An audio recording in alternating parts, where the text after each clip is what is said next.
한 주의 모든 이슈를 업 앤 다운으로 깔끔하게 정리하는 주간 여주 시작하겠습니다. 자, 오늘 11월 14일은 역사적으로 최초라는 키워드가 아주 강한 날입니다. 1971년 오늘 인류가 보낸 탐사선 메리너 9호가 역사상 최초로 지구 외의 행성 바로 화성 도는데 성공한 날입니다. 지금 우리가 화성 탐사 로보가 보낸 영상도 보고 화성 이주 계획도 세우고 모든 우주 탐사의 위대한 첫걸음이 바로 오늘 시작된 겁니다. 화성 갈 거니까. 자, 그리고 또 하나 1922년 오늘 영국 런던에서 BBC가 최초로 정규 라디오 방송을 송출했습니다. 전 세계의 모든 공영 방송의 시작이었죠. 자, 첫 번째 업 이슈입니다. 돌아온 게임 축제 지스타입니다. 어제 13일 부산 백스코에서 지스타 2025가 개방했는데요. 현장 사진을 보면은 그야말로 열기가 장난 아닙니다. 특히 아이언2 같은 대형 신작 시험 부스는 대기줄이 말도 안 되는 수준이었다고 합니다. 2시간 정도 대기를 해야 게임을 할 수 있다고 그런 기사를 봤는데요. 사람들이 정말 빽빽하게 몰렸습니다. 사실 팬데믹 이후 몇 년간 이런 행사가 대형 오프라인 행사가 많이 주춤했잖아요. 이번 지스타 열기는 이제 오프라인 축제가 완벽하게 돌아왔구나 하는 그런 걸 모두에게 증명한 아주 기분 좋은 업이 되겠습니다. 사실 제가 아는 지인도 지스타에 오버워치 같은 것 때문에 가고 싶어 했는데 표가 없다고 하더라고요. 그만큼 열기가 엄청나다는 것을 알 수 있었습니다. 맨 앞에서 철야를 해가지고 거의 뭐 1순위로 들어갔다는 분이 개근을 하셨다고 하던데 저는 이게 전 정말 대단하신 분 같습니다. 자, 두 번째 업입니다. AI 희망이 되다입니다. 사실 요즘 AI 뉴스 보면 뭐 내 일자리가 사라진다더니 범죄에 쓰인다더니 무섭고 불안한 소식이 참 많죠. 그런데 AI의 희망편이 집중 조명됐는데요. 예를 들면 수년에 거쳐 걸리던 신약 개발을 몇 달 단위로 획기적으로 단축시키거나 시청각 장애인분들의 눈과 귀가 되어주는 보조 기술로도 활용되는 겁니다.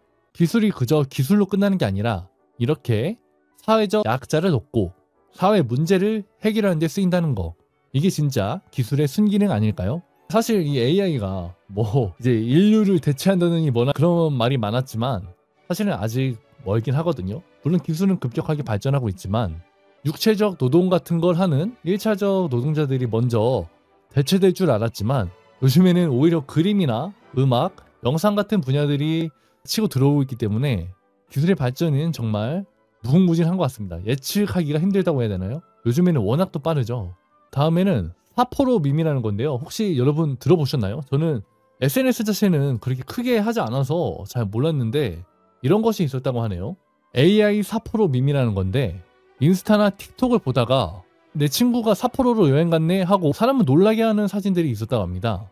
맞아요. 약간 첫눈 온 것처럼 갑자기 삿포로로 여행 가서 나 눈 봤다 하는 그런 느낌으로 찍어서 올리는 게 있었나 봐요. 눈 덮인 삿포로 기차역에서 찍은 듯한 특유의 감성 사진이 엄청나게 유행했는데 다 AI 필터와 AI 같은 걸로 만든 거라고 합니다. 한때도 이게 AI 열풍이 있었죠. 지브리 사진, GPT로 만들기 같은 지금 그런 밈이 돌고 있다고 합니다. 근데 이게 GPT의 지브리 같은 사례처럼 중요한 게 AI가 드디어 전문가의 영역을 넘어서 사람들 손에 쥐어진 가벼운 장난감, 놀이가 되었다는 걸 보여주는 상징적인 의미가 됩니다. 사실 AI라는 게 기업체가 쓰면 아주 무섭게 쓰일 수도 있지만 그것을 이제 자연스럽게 그 기술을 우리가 누릴 수 있다는 것은 정말 크나큰 호재입니다. 앞으로 내년, 내후년에는 또 어떤 일이 벌어질지 기대가 됩니다. 자, 마지막 업입니다. 한컵 AI 기업으로 변신 선언입니다. 자, 우리한테 한컴 하면 뭐가 있죠? 한컴 타자 연습, 아리아 한글, 이제 HWP 파일, 뭐 국민 워드 프로그램이라고 하면 할 수 있잖아요. 이번 주 한컴이 우린 이제 오피스 소프트웨어 회사가 아니다라며 AI 기업으로 완전히 탈바꿈을 선언했습니다. 그래서 앞으로는 프로그램을 설치하는 방식이 아니라 구독형 서비스를 제공하고 특히 인터넷 연결 없어도 기기 자체에서 돌아가는 온디바이스 AI에 집중 투자해서 글로벌 시장을 누린다고 합니다.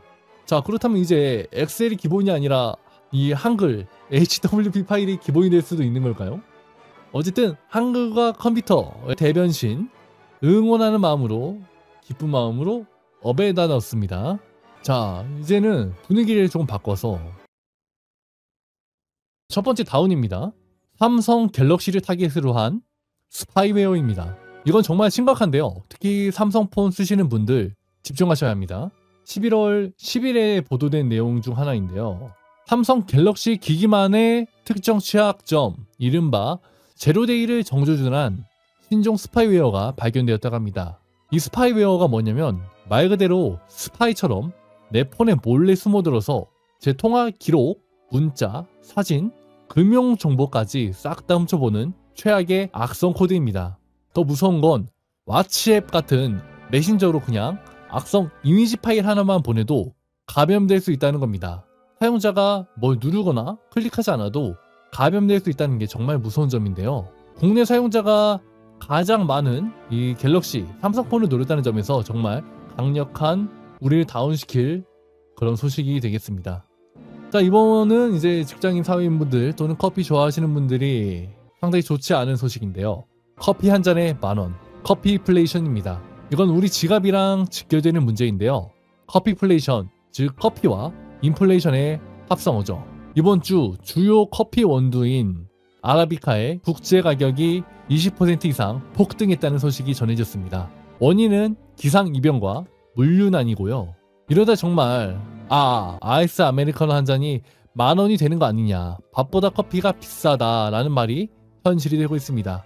직장인들의 유일한 낙인 커피가 이렇게 되다니 정말 쓸쓸한 다운이 되겠습니다.